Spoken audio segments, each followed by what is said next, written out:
news from the Western Front underlines the fact that the going is still very tough during this, the 6th Christmas of the war. While the Hun counterattacks on the Belgian-Luxembourg front, Americans further south are seen in these pictures battling with wintry conditions of flood and cold. On many sectors, heavy rains, swollen rivers, widespread flooding have impeded the Allied advance. At other points, snow and biting winds and bitter cold have been very grim enemies, not to mention desperate resistance by the Hun himself. It may look seasonable enough from the armchair point of view. That's certainly not how it appeals to the man at the front.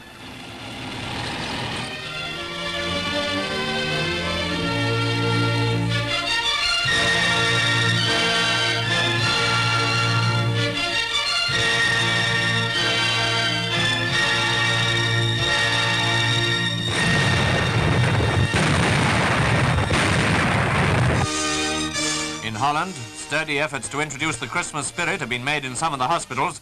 There are Christmas trees for the wounded, and they and the nurses get some fun out of doing the decorations. I hope there were plenty of presents.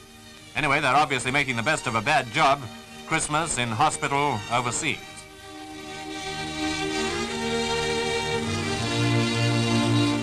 Elsewhere in Holland, officers and men have organised Christmas parties for Dutch children.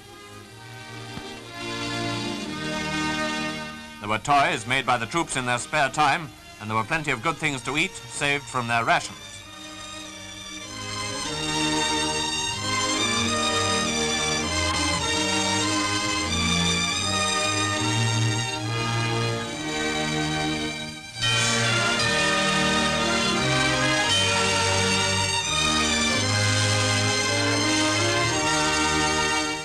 St. Nicholas, the local equivalent of Father Christmas, appeared on the scene, accompanied by Black Peter, who was supposed to deal severely with any bad children.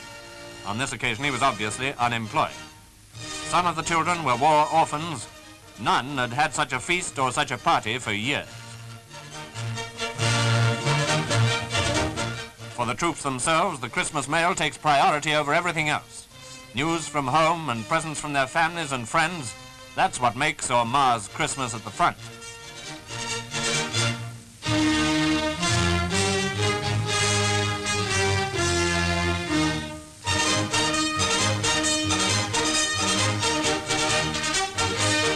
The Supreme Allied Commander, now holding the new rank of General of the Army, equivalent to Field Marshal, himself acted as a special kind of Christmas postman for British, American, and French servicemen. I've asked you men to meet me at this spot today so that I could be perfectly certain